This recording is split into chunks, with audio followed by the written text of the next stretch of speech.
celebra la festividad de su patrón, San Bernabé, sin grandes eventos multitudinarios, pero con actos de formato reducido, que este año además tienen un tono histórico en clave renacentista. Se conmemoran los 500 años del cerco de los franceses a la ciudad. Bienvenidos a 7 Magazine, fecha redonda, fecha histórica. Logroño celebra el 5º centenario del cerco de los franceses, la ciudad que mantuvo el aliento ante los invasores galos. Se conmemora San Bernabé, el patrón de la capital riojana, y como cada año se entregan las insignias del santo, en esta ocasión a Urbano Espinosa, al fotógrafo Teo Martínez y a los propietarios del Café Bretón. Ha sido una noticia dulce, naturalmente, y me ha hecho ilusión, no la esperaba. Pues una sorpresa grande, a los 90 años, fíjate tú, que se recuerden, pues esto es como un sueño. Mucha alegría. Pero mucha alegría porque dices, oye, pues, tu ciudad te reconoce una labor que has hecho durante muchos años y eso siempre supone una alegría, como ha dicho mi mujer.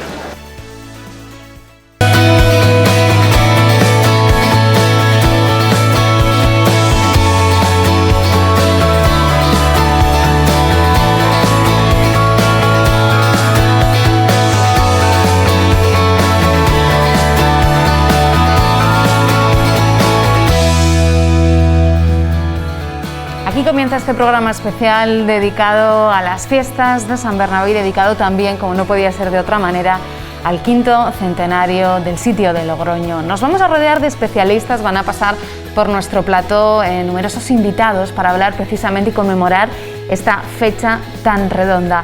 Los primeros que paso ya a presentarles son Sergio Cañas, director del área de Historia y Cultura Popular del IER. Hola Sergio, ¿qué tal? Bienvenido. Muy bien, buenas tardes. Y también Diego Tellez, profesor de la Universidad de La Rioja. Hola Diego, ¿qué tal? Buenas tardes, Silvia. Bueno, celebramos una fecha redonda, ese 5º centenario. Es cierto que no nos hubiera gustado, nos hubiera gustado celebrarlo como se merece. ¿Por qué esta fecha es importante, Sergio? ¿Por qué es tan importante esta fecha, estos 500 años del sitio de Logroño? La importancia que tiene para la ciudad de Logroño y para la región riojana es conmemorar este episodio mítico de la historia, y digo mítico porque hasta que se ha podido estudiar bien con fuentes primarias, secundarias, todavía quedaban muchas sombras y no sabíamos muy bien qué había pasado, pero sí que se conmemoraba por la fiesta de San Bernabé este cerco, este asedio que sufre Logroño por un ejército francés. ¿Por qué es tan importante, Diego? Es uno de los hechos históricos más destacados en la ciudad, perfectamente a la altura del Fuero, por ejemplo, de 1095 y de otros eventos que han marcado el devenir histórico de nuestra ciudad. Tenemos que tener en cuenta que en aquel momento, en aquel contexto, comienzo de una guerra, la primera de muchas que habría entre Carlos I y Francisco I de Francia, pues Logroño se va a convertir en el foco de atención de todas las cancillerías europeas. Vamos a tener a Logroño, por ejemplo, en los despachos de los embajadores venecianos, viendo qué sucedía con esa entonces pequeña ciudad castellana, muy dinámica, una ciudad en construcción, y que iba a oponerse con férrea voluntad al avance de los designios, en este caso de los invasores galos. Por eso es tan importante, decías, que estaba en el mapa situado Logroño, que estaba en los despachos europeos. Sí, de hecho, Logroño era considerada en aquel entonces la llave de Castilla. Era una ciudad fronteriza, tenemos que tener en cuenta que el Reino de Navarra hasta 1512 había sido un reino independiente, que había estado basculando entre la órbita francesa y la órbita castellana, y que a partir de 1512 sí se va a incorporar a la égida del Reino de España, de los reinos de España, pero que durante los siguientes años, y muy concretamente en 1521, va a intentar ser recuperado por parte de la dinastía que había sido expulsada del trono, los Albret o Labrit, que quizás también hayan oído esa nomenclatura. Va a haber 3 intentos de recuperación y el tercero se va a producir precisamente en 1521.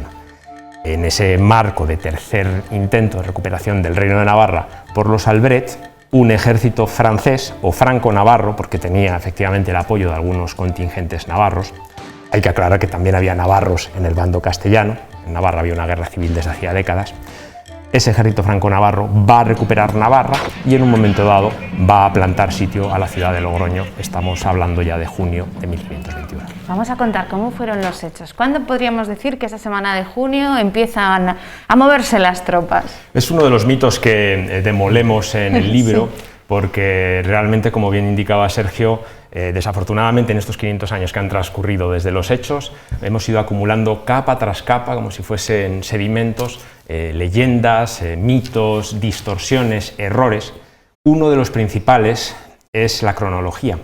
Hasta fechas muy recientes, y no hay más que echar un vistazo pues, a webs institucionales incluso, se habla del 25 de mayo como fecha inicial del asedio. Esto la documentación lo desmiente por completo. El duque de Nájera en sus despachos habla del 4 de junio, Pedro Martí de Anglería, que es un cronista contemporáneo, habla del 5 de junio, y el propio general Asparrot, uno de los protagonistas indiscutibles, en sus cartas al Francisco I, lo retrasa hasta el 6, aunque reconoce que hay una escaramuza previa al día anterior. Si sumamos un poco todos estos documentos, podemos más o menos emplazar el inicio del asedio en el 5 de junio aproximadamente. Por lo tanto, bastante después de lo que tradicionalmente, sobre todo a raíz de Albia de Castro, se consideraba como fecha de inicio del cerco. Tenemos ese inicio.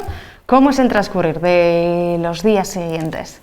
Hombre, realmente lo primero que hay que decir, como muy bien ha señalado Diego, es que la ciudad de Logroño no se defendió ella sola con sus vecinos, sino que ya recibió un contingente estimado en torno a los 2.500, 3.000 soldados profesionales, que toda vez que Navarra es tomada por Francia, vinieron a Logroño y ayudaron a defenderla. En ese sentido, pues no hubo grandes combates, ni combates a ras de suelo, ni salidas por el puente que había entonces sobre el río Ebro, pero sí que hubo cañonazos desde fuera que fueron rebatidos por los escopeteros, que fueron sobre todo la unidad militar más importante para impedir que los franceses, a pesar de que pudieron abrir alguna brecha en la muralla, lograron penetrar a la ciudad. ¿Por qué se habla tanto también del pueblo de Logroño? ¿Fueron valientes los logroñeses de 1521? ¿Tuvieron un peso importante en el acontecer de estos hechos? Realmente no tuvieron un peso muy importante desde el punto de vista militar. Al fin y al cabo, un vecino de Logroño o una vecina al lado de un soldado profesional. Incluso sabemos que algunos soldados habían participado ya en campañas anteriores como la toma de Granada, habían peleado en el norte de África, en el sur de Italia, ya eran soldados muy bregados. Pero tampoco podemos minusvalorar la importancia del papel de los ciudadanos, en esa época vasallos, ya que, por ejemplo, diferentes documentos nos hablan de la importancia de las panaderas, de las mujeres, que durante los días que duró el cerco amasaron pan para poder dar de comer tanto a los vecinos como a las tropas. Entonces, en ese sentido, creemos que también hay que poner en valor la importancia de los ciudadanos, pero sin exagerarlo como han hecho estas leyendas anteriores, que nos hablaban de vecinos empuñando las armas, anegando a las acequias para inundar el campo francés y cosas que la documentación no demuestran que sucedió. Sí, es otro de los mitos que nosotros tratamos de denunciar en el libro y lo explicamos, como bien dice Sergio. Realmente desde Albia de Castro y con posterioridad Gómez se ensalza el papel del pueblo logroñés. Albia de Castro lo hace porque lo que desea es dar un protagonismo a un sujeto colectivo, incluso se olvida de Vélez de Guevara y por supuesto de ninguno de los otros capitanes que defienden Logroño, no los menciona ni una sola vez, pero el pueblo de Logroño sí. Gómez en el siglo XIX va más allá y habla de que las murallas eran tan débiles que los pechos de los logroñeses las suplieron. La cita es casi textual, ¿no? Yo no me imagino los pechos de los logroñeses parando cañonazos de los franceses, ¿no?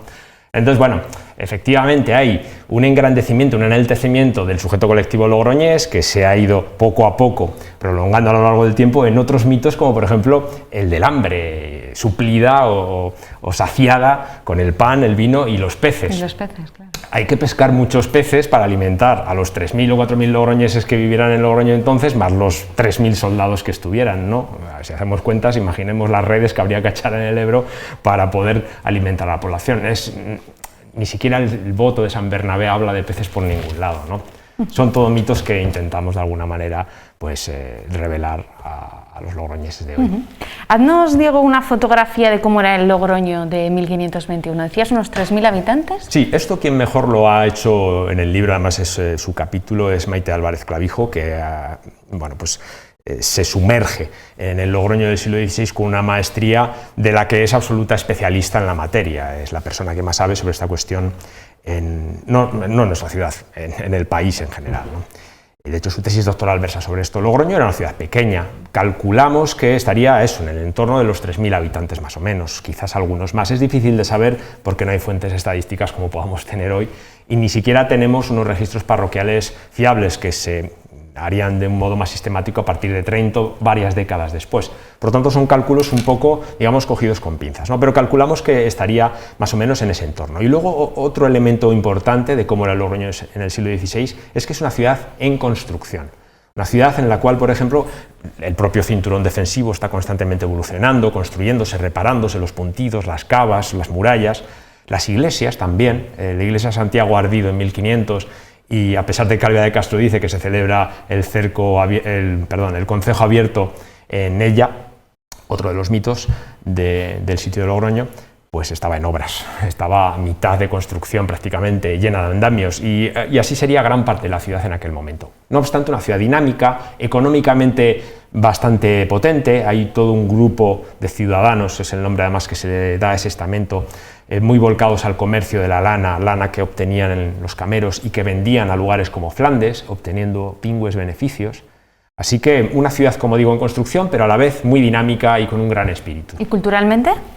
También muy importante porque, como bien sabemos, en los años previos está asentado en Logroño Arnau Guillén de Brocard, ¿no? Con su imprenta, lo cual ya muestra de por sí una importancia cultural bastante relevante. Una ciudad en medio del Camino de Santiago, que también pues, tiene su papel protagonista en ese sentido, así que dinámica también desde una perspectiva cultural. Pues también hemos querido recorrer ese Logroño de 1521, lo hemos hecho de la mano de Bruno Calleja, que ha querido sumergirnos en este siglo XVI y conocer cómo era el Logroño de 1521. Vean.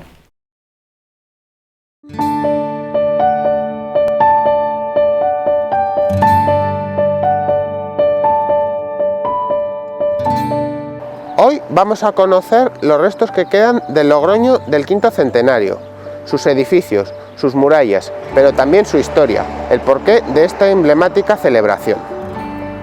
El sitio a Logroño comenzó el 25 de mayo de 1521, cuando las tropas del general Asparrot, leal al rey de Francia, acudieron a Logroño para acercar la ciudad, tras haber conquistado y atacado varios puntos de Navarra. Cuando llegan aquí, se encuentran con una ciudad con una muralla medieval, muy similar a los restos que podemos ver justo detrás de mí, hecha de piedra, que aguantó la parte norte de la ciudad, dado que la parte sur nunca quedó cerrada del todo. De aquella nueva ciudad, el resto más importante son los muros del Rebellín y el propio cubo del Rebellín.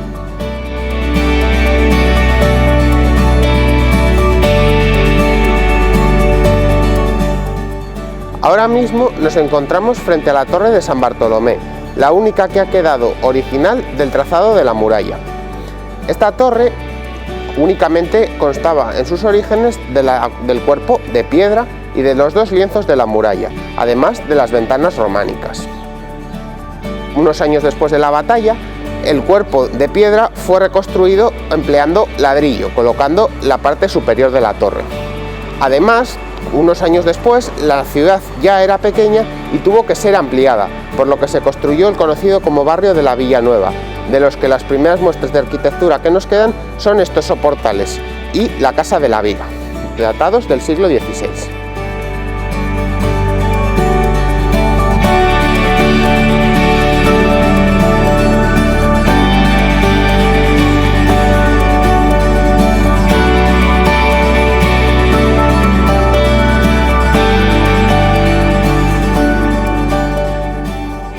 Ahora mismo nos encontramos en el interior de un calado. Estas construcciones se reparten por toda la muralla norte de la ciudad y de ellas surgió una de las más importantes leyendas, que aunque no sea verídica sí que ha trascendido, del asedio a Logroño, como es la del reparto del pan y el pez. Esta leyenda cuenta que por la noche los logroñeses atravesaban estos calados para bajar al Ebro a pescar truchas, para así poder sobrevivir a los días de asedio.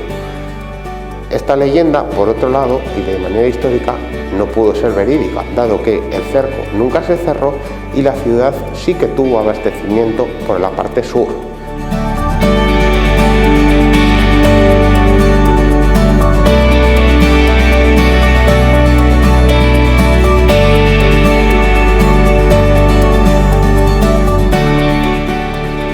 Del trazado original de la muralla únicamente nos ha quedado esta puerta, la Puerta de Castilla o Puerta del Camino, pero no fue la única que hubo. Recorriendo el trazado nos encontramos con la Puerta de la Cadena, ubicada en la actual plazuela de la Cadena.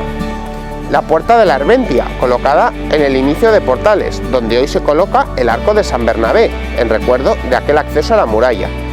Tenemos también la Puerta de San Blas, ubicada en la calle Capitán Gallarza, y de la que nos ha quedado su nombre, Mercado de San Blas, por memoria de la iglesia de San Blas.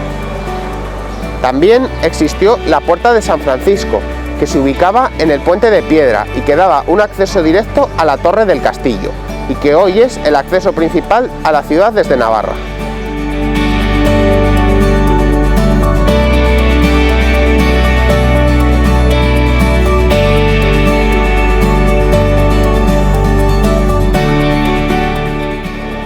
Aunque ahora nos encontramos en el centro de la ciudad, esto no siempre fue así, pues por la zona donde ahora mismo están edificadas las casas discurría la muralla, y esta zona era el foso. De ahí, cuando se ensanchó la ciudad, derivó el nombre de Muro de la Penitencia, que actualmente es Bretón de los Herreros. Lo mismo ocurre con Muro de la Mata, que ha conservado su nombre intacto, o el Muro del Siete, que ahora mismo es la calle Muro de Cervantes. Muro de las Carmelitas se transformó en Avenida de Navarra y Muro del Carmen mantiene su nombre. Estos nombres ahora mismo nos recuerdan aquel trazado de aquellas murallas que se construyeron después del sitio para reforzar y ampliar la ciudad. Murallas que permanecieron intactas hasta que en el año 1862 se dio orden de derribarlas.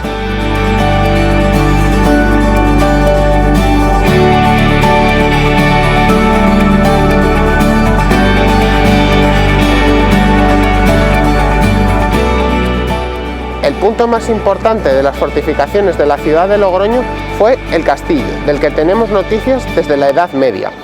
Este castillo se ubicaba junto a la Puerta de San Francisco, junto al Puente de Piedra, y servía para controlar el paso desde el Reino de Navarra a la ciudad de Logroño. Durante el asedio de 1521 fue un punto importante para nuestra ciudad y que apenas sufrió cambios con el paso de los siglos. Ahora mismo nos encontramos en la zona sur de las murallas de la ciudad, en concreto en el Paseo del Espolón. Este paseo fue abierto en el siglo XVII para permitir a los ciudadanos un lugar abierto, espacioso y natural fuera de los muros de la ciudad. Más o menos es el espíritu que conserva en la actualidad la Plaza del Espolón, ubicada en el centro de la ciudad. Bueno, pues hemos hecho ese recorrido, ese contraste entre el Logroño de 1521 y el de 2021, Sergio. 500 años hemos viajado en el tiempo. Sí, realmente es impresionante, por ejemplo, muchas veces darte cuenta que nos quedan muy pocos restos de 1521. Así como ha comentado Diego, del siglo XVI ya tenemos las iglesias, por supuesto San Bartolomé sí que era anterior, no en su estado actual. Pero realmente es una pena que ver, por ejemplo, cómo el Rebellín, que es todo un símbolo de San Bernabé y del sitio, fue construido paradójicamente años después, justo al año siguiente, para evitar otras invasiones que no se produjeron en el siglo XVI. Pero bueno, por la parte buena es que nos quedan esa tradición, esa fiesta de San Bernabé, que al fin y al cabo es lo que ha pervivido en la memoria colectiva de todos los logroñeses, y como preguntabas al principio, eso es un poco lo importante de este hecho histórico. Están muy bien los datos, nosotros los investigamos, los damos a conocer como historiadores, pero es muy importante ver cómo eso ha generado un poco una memoria colectiva de todos los ciudadanos de Logroño y por extensión de La Rioja, que se sienten partícipes de un hecho del que nos separan ahora 500 años. Bueno, y al final en esa memoria colectiva siempre las leyendas se tienen que colar, ¿no? Es lo que al resto nos quedan, ¿no? Para poder transmitir parte de esa historia. Y me ha sorprendido lo del castillo. ¿Había un castillo ahí en el centro de la ciudad? Sí, lo que teníamos era una torre fortaleza, la tercera torre del puente, que efectivamente pues, se denominaba fortaleza, torre o castillo, ¿no? Y que era el elemento principal de la defensa de la ciudad, junto con las murallas que rodeaban todo el perímetro de la localidad y por supuesto el resto de las torres del puente que protegía de posibles invasiones. Hay que tener en cuenta que era el único puente en el área, hasta Tudela no había otro, entonces era un nudo de comunicaciones en esta época fundamental para controlar y facilitar el trásigo entre una orilla y otra.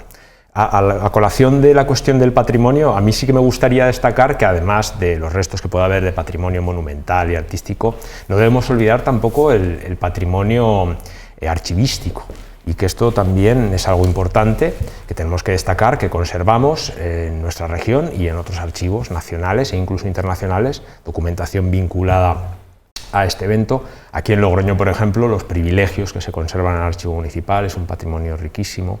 En otros archivos también de la localidad, archivo histórico provincial o archivo diocesano, es un patrimonio que a veces tendemos a olvidarnos porque quizás es más visual el patrimonio monumental o el patrimonio artístico, pero que también debemos de tener en cuenta. Es cierto. Y hablabas ya, Diego, has destacado algún protagonista, pero si tenemos que quedarnos y transmitir a nuestra audiencia algunos nombres que tengamos que recordar ligados a esta fecha. Para empezar, lo que diría es que nos olvidemos de que Vélez de Guevara era corregidor, esto es fundamental. El corregidor era un tal licenciado Diego de Villegas, un licenciado, un abogado que provenía de la Real Chancillería de Valladolid, y esto está totalmente acreditado por la documentación. Eso no significa que Vélez de Guevara no estuviera en Logroño. Vélez de Guevara estuvo en Logroño y se encerró en Logroño en torno a una partida que trajo de 700 soldados de refuerzo, entre ellos un grupo de escopeteros que, como antes decía Sergio, fueron fundamentales para proteger a la ciudad, sobre todo para evitar que la batería artillera enemiga se acercara lo suficiente como para ser precisa. Hay que tener en cuenta que los cañones de la época no eran como los de ahora. Para empezar, disparaban 5 o 6 veces por hora, no eran demasiado rápidos y además tampoco eran demasiado precisos. Por lo tanto, el poder acortar la distancia entre las bocas de fuego y las murallas a derruir era fundamental para que la acción del asedio fuese exitosa. Esto se evitó mediante este grupo de escopeteros que desde las murallas a distancia eran capaces de impedir el acercamiento, ¿no?, de la batería. Entonces Vélez de Guevara es un personaje protagonista importante de los que defienden, uno de los capitanes, pero solo uno de ellos. Tenemos, por ejemplo, a otro muy importante, otro don Pedro. Yo hablo siempre de la defensa de Logroño de los dos Pedros, Pedro Vélez de Guevara y Pedro de Beaumont, o Villamonte, si queremos la versión castellanizada de su apellido. Los Beaumont eran los cabezas de una facción navarra que hemos dicho con anterioridad que estaban en guerra civil con otra facción, los beamonteses, frente a los agramonteses. Los beamonteses eran, en líneas generales y simplificando, partidarios de Castilla, mientras los agramonteses eran partidarios de esa dinastía depuesta, los Albret, apoyada por Francia. Pedro de Beaumont, de hecho, era hijo ilegítimo del conde de Lerín, que era el jefe máximo de esa facción y que estaba en el lado ya castellano defendiendo los intereses de Carlos I. Bueno, pues Pedro de Beaumont había quedado encargado por el duque de Nájera de la defensa de Pamplona. Al verse superado por las tropas de Asparrot, se repliega hasta Logroño con otros 1000 soldados, ¿no? Fundamental, por lo tanto, su papel en la defensa. Y luego hay otros capitanes, el capitán Collazos, capitán Palomino, Diego de Vera, que eran soldados veteranos con mucha experiencia en múltiples frentes y que aportaron pues otras oleadas de refuerzos básicos para poder defenderse de la agresión francesa. Pues ahí están esos protagonistas de este sitio de Logroño. Qué pena que este quinto centenario ha quedado tan difuminado, ¿verdad? A los investigadores y a los historiadores que se hubiera gustado, pues como al resto de la ciudad, ¿no?, poder celebrar esta fecha tan redonda. Bueno, hay algunas cositas, algún evento, pero entiendo que con todos los años que lleváis estudiando y trabajando tanto esta fecha tan importante, bueno, pues una pena que se tenga que celebrar así. Hombre, a nosotros, por supuesto, como logroñeses, como historiadores, nos da pena, pero sobre todo digamos que vuelve a ser otra pena colectiva, porque al fin y al cabo, bueno, es peor para las miles de personas, de ciudadanos que no pueden disfrutar las vacaciones como debieran. Esta mañana, por ejemplo, hablaban de las danzas y toda la gente que lleva también años preparando este evento y que sí que es cierto que pueden hacer algunos de sus actos, pero con muchas limitaciones. Pero esto me da pie que me estaba acordando que realmente no es la primera vez en 500 años que no se ha podido celebrar. Sí que es cierto, desde 1522 hasta ahora se ha celebrado casi siempre. Pero, por ejemplo, en 1599 tuvieron que cambiar la fecha también por una epidemia. En 1808, con la invasión de Napoleón, que justo además terminó en Logroño el 8 de junio, no se pudo celebrar y al año siguiente tampoco. Entonces, bueno, sigue dando pena, no porque esté repetido en la historia el episodio no da menos pena, pero bueno, confiemos en que de momento tengamos libros, tengamos salud y el año que viene sí que se pueda celebrar en la calle por todo lo alto como es costumbre. Ojalá así sea. Desde luego han surgido muchísimos libros, algunos de ellos novelados, otros, bueno, pues estudios como este, El cerco de Logroño, de 1521, mitos y realidad, coordinado precisamente por Diego Tellez. Aquí hay toda la documentación necesaria para conocer de verdad, con todo el trabajo de investigación y todas las pesquisas que han realizado diferentes investigadores. ¿Cuántos autores hay aquí? Somos 5 autores en total, sí. 5 autores que han hecho todo su trabajo y aquí está el esfuerzo. El cerco de Logroño, si quieren conocerlo con detalle, pues es una, desde luego, buena época para hacer mucha pedagogía. Es cierto que se está acercando esta excusa, aunque no se hayan podido celebrar muchos actos, y ha servido para acercarlo a los colegios, para hacer diferentes cosas. Una de ellas, una exposición que les invitamos también a que conozcan, que recorre la parte del sitio de Logroño y que les invitamos a que vean. El estado de sitio ya estaba, pero la principal diferencia es que, por primera vez y a la fuerza, hemos conseguido mirarlo de frente. Durante estos días podremos visitar la exposición de El estado de sitio en la sala Amós Salvador de Logroño, donde 8 diferentes artistas nos contarán las historias narrativas que se encuentran detrás de las realidades de esta actualidad que hoy vivimos.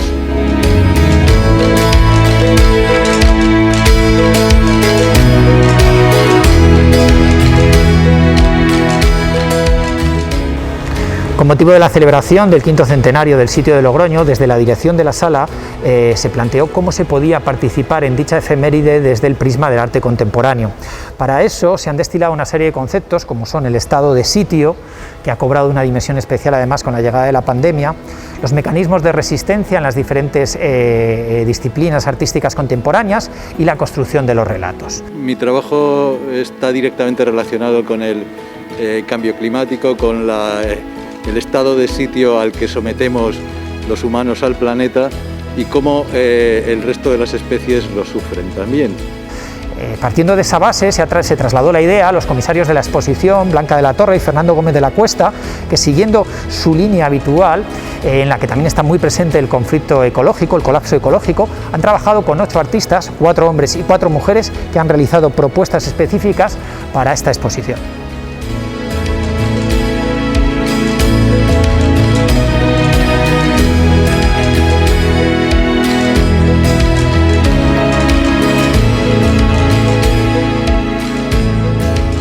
Por lo tanto, partiendo de estas premisas, con el interés de sacar a luz esas otras narrativas divergentes, esa diferente manera de abordar la construcción de los relatos, de habitar el conflicto desde el arte y sus diferentes representaciones, podemos admirar obras en estado de sitio de Paula Rubio Infante, Nuria Güell, Maider López, Cristina Lucas, Alan Carrasco, Carlos Aires o Ijone Ampudia o Julio Sarramean. Y me interesó mucho el tema del vino, lo que está sucediendo con los viñedos, cómo el cambio climático está afectando a todo esto y están moviéndose además los espacios que antes estaban para las vides y de repente son menos útiles, hay que buscar otros sitios.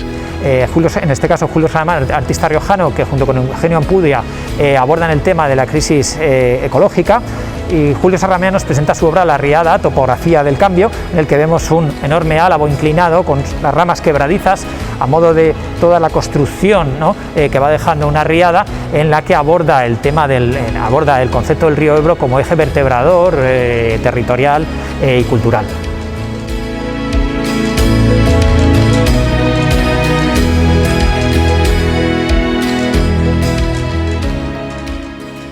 El sistema penitenciario es el punto de referencia de las obras que presentan tanto Nuria Güell como Paula Rubio Infante en estado de sitio. En el caso de Nuria Güell, una línea de teléfono activa comunica 2 instituciones tan diferentes como son el espacio expositivo y la penitenciaría. El teléfono se ha distribuido entre cientos de presos del Estado español y es el visitante el que decide si atender o no la llamada. Y en el caso de Paula Rubio Infante, esta gran instalación, recreada a partir de una fotografía que tomó la propia artista en la prisión de Carabanchel, en esta puerta de contención, una de las pasarelas de la prisión.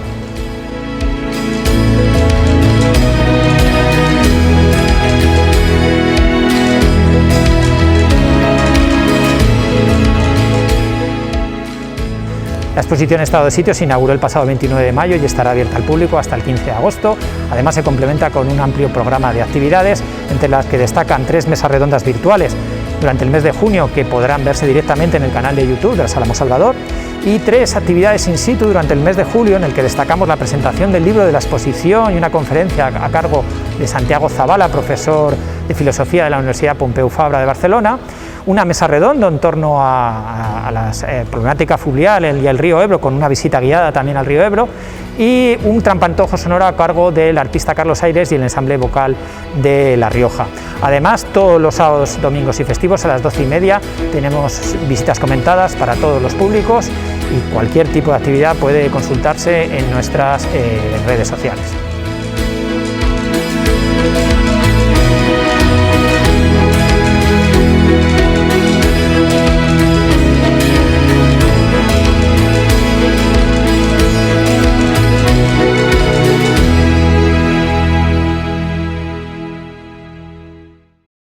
La actividad cultural que se ha ido reanudando y también, como no podía ser de otra manera, pues centrada en el sitio de Logroño. Nos falta una película, ¿no? ¿Existe alguna película relacionada con este hecho? ¿Conocéis?